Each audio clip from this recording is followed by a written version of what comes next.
السلام علیکم دوستوں وقت اور ماحول کے مطابق خود کو ڈھالنا سیکھیے. اپنے معاملات میں ہمیشہ لچک اور نرمی رکھیں.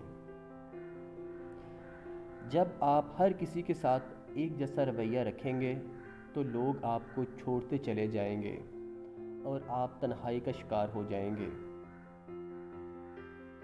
اس لیے ہر معاملے میں اپنے سخت اصول مت اپنائیں.